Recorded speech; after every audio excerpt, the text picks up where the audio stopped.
Hey there. So this is not an unboxing video because I have nothing to unbox.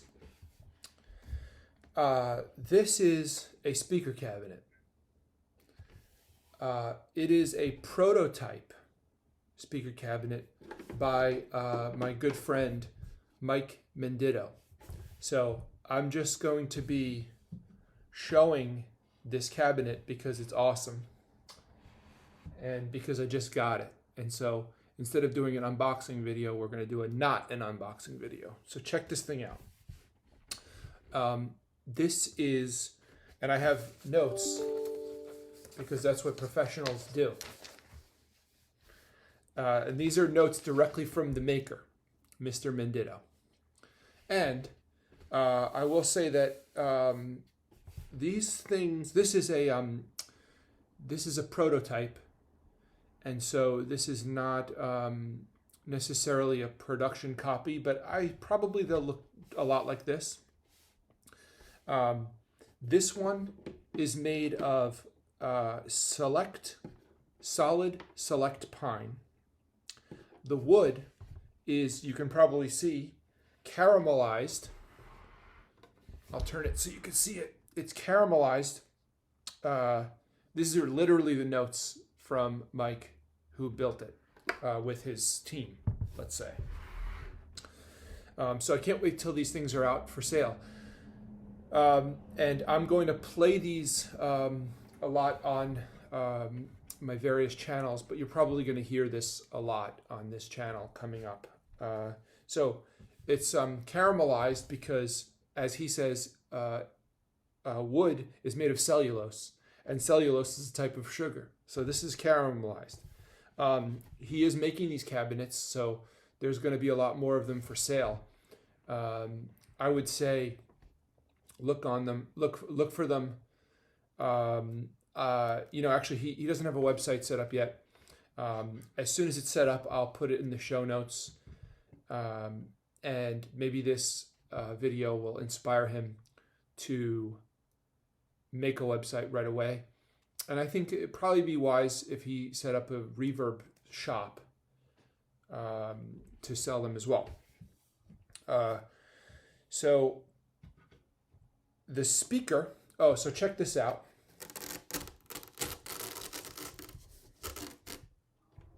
The speaker is a Jensen P12R vintage alnico magnet speaker. And alnico means aluminum, nickel, cobalt alloy. So I happen to be a fan of alloys. I happen to be a fan of cobalt because, people don't mess with cobalt. I mean, people who make batteries mess with cobalt. I guess people who make speakers mess with cobalt, but I'm just here messing around with aluminum, when I have to wrap up my leftovers. That's it. So cobalt is a cool thing to have. I don't know what half this stuff means. It's not a box joint cabinet because they wanted it to be loose and resonant. But that may change in the future based on demand from folks. If people like box joint cabinets, I'm actually just learning about what these things sound like. The rear door is an adjustable sound aperture. So check this out. This is fun. This is like an old school jam right now. You're dealing with an old school jam. Rear door is an adjustable sound aperture, dampened with piano felt. So it's actually really satisfying to slide these doors because they slide so smoothly. I mean, because of the piano felt. It's really fun. This is a fun thing to have. My wife said it looked like some kind of old-fashioned, old-timey radio. I'm digging it. I'm not sure if she meant that in a good way or a bad way, but I'm definitely digging it. Anyway, this is a rear. This basically allows it to function as a partially open back or a closed back speaker cabinet, which is really fun. He's talking about butt joints. I actually would like him to come on the channel and talk about it, because he could talk about it a lot better. But I just have fun making these videos, so I'm just going to do it anyway. The front speaker baffle is a thin floating baffle, only secured on the top and the bottom at 4 corners, which allows it to move with the speaker. So this front baffle is only secured in the top, in the corners, so it actually resonates. I guess it resonates more freely.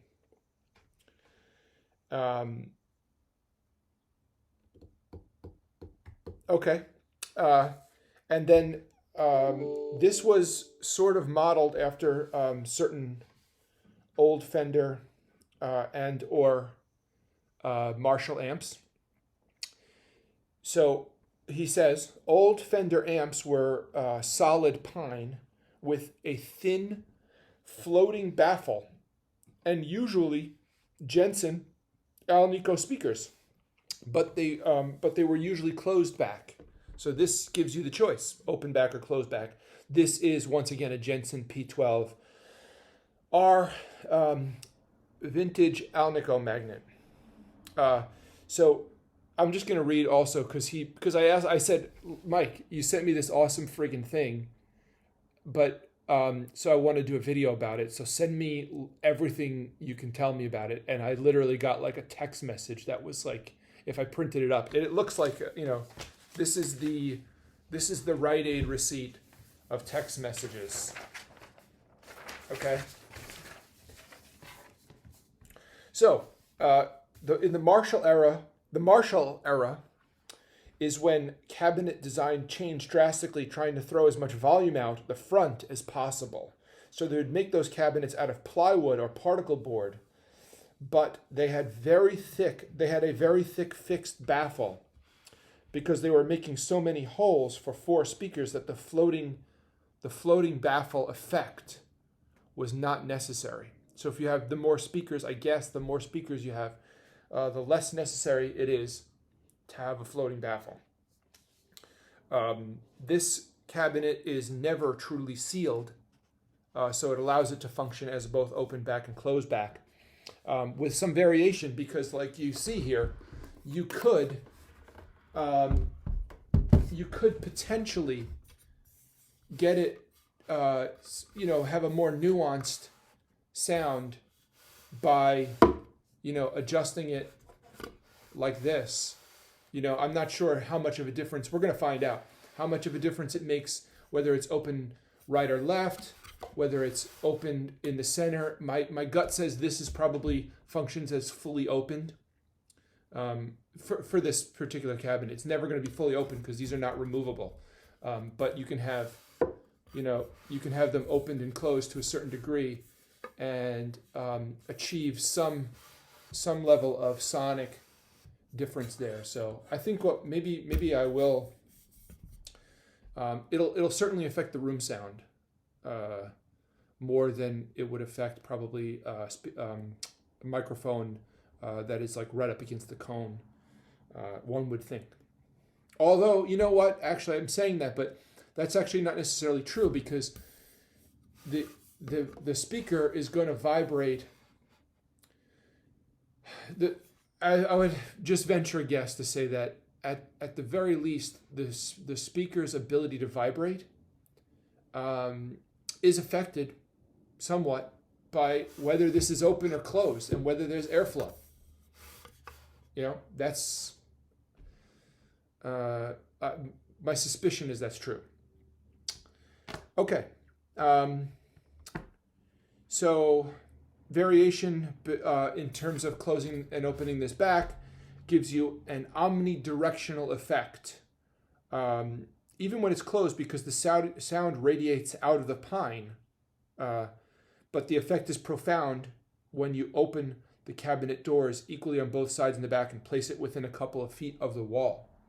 So if it's against the wall and you open this, I'm going to guess that you're getting a lot more reflection of the sound off the wall rather than and guitar amplifiers tend to be so unidirectional anyway. And I'm not a gear maniac anyway. I have been using a Roland Microcube gleefully for so many years, which is, it's this big and it has a closed back and it's the most unidirectional piece of, nothing that you can buy. And I've been quite happy with that. So this thing is like, a massive upgrade. I have a bunch of amps, but guitar amplifiers are notoriously unidirectional. So actually my suspicion is this is more so. But you can get more of that open back feel by opening the back. It's assembled with Craig system screws, whatever that means. They have a tilt back model. I can't wait till, I'm making this video just because I can't wait to make it, but I wish there was a website I could direct you to, or a Reverb store. I actually will direct you. Go to the show notes if you want to help out the channel. Like and subscribe. That goes without saying. But if you also want to help out the channel a little bit more, you can go to the show notes and go to our Reverb affiliate link and buy something for yourself, a cable, and we'll get a small commission. Or just go and sign up for Reverb for the first time. We get a small commission for signups, new signups. So, he also goes on to say, the front speaker cloth is removable. This is obvious because I just removed it. But here's how it looks in. Very handsome little guy. So he has, actually, he has a new and improved cabinet. This is, like I said, this is actually a prototype, but he showed me pictures of the other ones. They look extremely similar to this. And actually, now that I'm mentioning it, in the show notes, and this is something that Mike would be interested in knowing, is how do you guys like this finish? It's just, like he said, it's pine, and it's caramelized, and mine is a matte finish. I actually prefer the matte finish with the black hardware. But if you guys have a special feeling about this, and you prefer the gloss, or you prefer like a tweed design, or the usual amp covering like the Tolex style, or like the black, all black. If you guys have a preference, please leave some feedback in the show notes. I'm sorry, in the feedback section, because we'd be interested to know, or I'd be interested to know, and I'm sure Mike would be, just in terms of product specs that people are interested in. So, front speaker grill is removable, so it can be swapped and customized for different looks, or maybe even for different sounds. The available in black hardware, which is what I preferred, and or nickel hardware, and semi-gloss or gloss. So this is very matte, so he's calling this semi-gloss, but it's so I guess it is semi-gloss, but it's a matte finish. It's not a glossy. And he actually goes on to say that, and this is, in his opinion, this is literally, I'm reading, not just because he made it, but in his opinion, this is the best sounding 1x12 cabinet he has ever heard. This is the best sounding 1x12 cabinet he's ever heard. And we're going to find that out too, because I'm going to make some videos playing this thing. And this is, and you probably can't see, this is not in terms of fit and finish, it looks actually really awesome, but you know, there's just a little gap in some of the joints. It's actually nothing. I mean, if I didn't buy this. This was given to me because we're longtime friends, and you know, I wanted to put this on the channel. But you know, if I would have bought this, I would have had no complaints. But he is saying that this is, you know, because this is a prototype, the fit and finish could be improved a little bit. But I don't see. Maybe just some of these joints just have a tiny gap. I don't even know. So it looks great. So to describe the sound of it, it has a sparkly top end with balanced mids and a nice bottom end. And who doesn't like a nice bottom end? And he loves the alnico speaker. I'm actually not sure. I think I'll like it from his description, but I can't wait to hear it. But I wanted to make this video because these videos are fun to make. This particular cabinet was inspired by a Fender Deluxe and a similar Gibson amplifier that is not named in this text message, but something similar to Fender Deluxe. And he goes on to mention, and that this actually thought the boldest choice, or one of the boldest choices besides some of the manufacturing nuances, was actually the finish. And he goes on to say that stained pine was actually the original Fender amp design before the tweed amps in the 50s. So, and I would say that that's sort of interesting because my wife's first reaction was like, it looks like kind of like an old timey, you know, like Victrola type of, you know, thing. So, you know, it's like some kind of old stereo, or, you know, an old mono, if you're talking about that old, but an old Victrola or something. And that's what it reminded her of. And the fact that this was actually based on a design like the pre-tweed, like, I guess, I don't even know what year that was, but I guess pre-50s. I'm not sure. So that's it. So thank you for watching. Please like and subscribe. Please leave a comment about, you know, whether you think this thing looks cool or not, and whether you want to hear it. I assume you're going to want to hear it. And you will, because otherwise, what's the point of having these things if you don't kind of plug them in and riff on them? So thank you for watching, and on to the next one.